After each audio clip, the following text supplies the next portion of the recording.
Hi friends, and welcome to the Barnes & Noble Storytime. We're going to a very special place today. Maybe you can guess. I have a few clues. So we have a towel. And flippers. Let's see what else. Goggles. Can you take a guess? That's right, we're going to the beach. And you know, one of my favorite things to take to the beach is a book. And today, this is the book that I wanted to share with you. It's called Room for Everyone, written by Naaz Khan, that's me, and illustrated by Merce Lopez. Shall we get started? The Dala Dala rumbled and roared, and Musa and Dada were off to the shore to feast on fish at the Friday Bazaar by the blue crystal waters of Zanzibar. Soon after zooming past Zuleika Street, they saw one old man in a bike with no seat. So the driver honked, pulled to the side, and asked, "Dear brother, do you need a ride? It's hotter than peppers out there in the sun. Come in, there's room for everyone." "But Dada," said Musa, "I don't think there is enough room for that man and that cycle of his." "Don't worry, Musa, there's space galore. If you move just a bit, we can make room for more." So in came the man with his sweaty old feet and his bike with no bell and no light and no seat. And after some wiggles and giggles and fun, they made enough room for everyone. Next they passed the Bugala boats, and a herder appeared with 2 little goats. So the Dala Dala pulled to the side, and the driver yelled, "Do you need a ride? It's hotter than peppers out there in the sun. Come in, there's room for everyone." "But Dada," asked Musa, "can there really be enough room for a cycle, 2 goats, and me?" "Of course there is. If we squeeze a bit, we'll make enough room for us all to fit." And though the seating arrangement was tight, Musa could see that Dada was right. After a shuffle, a squirm, and a squeeze, they found a small space beside Dada's knees. Onward they went with a honk and a toot, till vendors appeared with 3 baskets of fruit. So they pulled to the side, and as you can guess, Musa cried out and began to protest. "Mangoes and melons and barachichi, we don't have the space, please listen to me." But up came the baskets of tropical fruits, and down dripped the juices on ankles and boots. Everyone wiggled and giggled galore, till somehow they carved out a space on the floor. Onward they puttered past palms and sails, till a farmer appeared with 4 shiny pails, filled with milk all the way to the top. So the Dala Dala came to a stop. "We can't, we mustn't, I do not see where he could possibly sit," Musa cried in despair.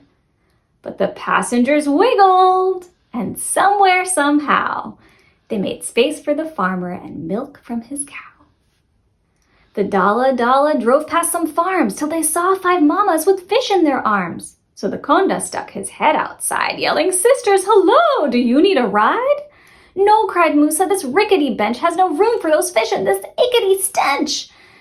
But the passengers wiggled and squished on the floor and made enough room for the ride to the shore. 6 minutes later, a farmer was walking with 6 stinky chickens that wouldn't stop squawking.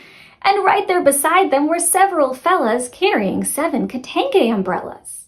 "Hop in," someone shouted. "Get out of the sun. There's plenty of room for everyone." Musa resisted. "These chickens are fat, and 7 umbrellas? There's no room for that." Dada insisted, "Just open the door." So everyone wiggled and giggled galore, and eventually found enough room for more. Soon they were taking a turn down the lane where a vendor was carrying 8 sugar canes and 9 tender coconuts fresh off the tree. What yummy, refreshing, sweet drinks these could be. The passengers shouted, "Do you need a ride?" And as you can guess, Musa worried and cried. "This is outrageous. We can't let them in. We're already smushed like sardines in a tin." Though it was clearly a very tight fit, they wouldn't give up. No, they just wouldn't quit. So in came the coconuts, tender and sweet, and sugar canes tangled between people's feet, tickling everyone's toes as they wiggled, until even Musa started to giggle. A few minutes later, they stopped for fuel, which happened to be by a diving school, where 10 divers were ready to go with suits and gear and tanks in tow, trying to get in on all the commotion so they could explore the Indian Ocean. But was there room for all their stuff? Did the Dala Dala have room enough? And though the dala was packed from top to bottom and front to back, Musa yelled out, "Come join the fun! We'll make enough room for everyone." So the swimmers with snorkels and tubes and fins wiggled and giggled and wriggled right in. The tires were reeling and spinning and burning, the passengers sweating and twisting and turning. Elbow to shoulder, beak to nose, feathers to feet, udders to toes. What a sight to see, what a comical crew, stuck together like globbity glue. They clunkety-clunked like junk in a trunk, so close to a breakdown, kerplunkety-plunk. When suddenly all of them heard a screech. Alhamdulillah, they'd arrived at the beach. Out came 10 swimmers with snorkels and fins who ran to the ocean and dove right on in. Out came 9 coconuts, fresh and tender, and out came the whistling coconut vendor.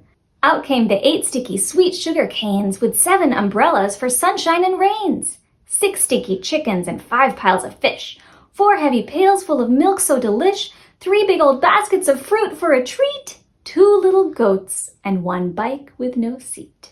At last, they had finally reached the blue crystal waters of Nungwi Beach, where Musa and Dada and everyone could wiggle and giggle under the sun. Thank you so much for joining me for the story time. I had such a fun time, and I'm so glad you were able to join for the ride, and so glad that there was room for everyone.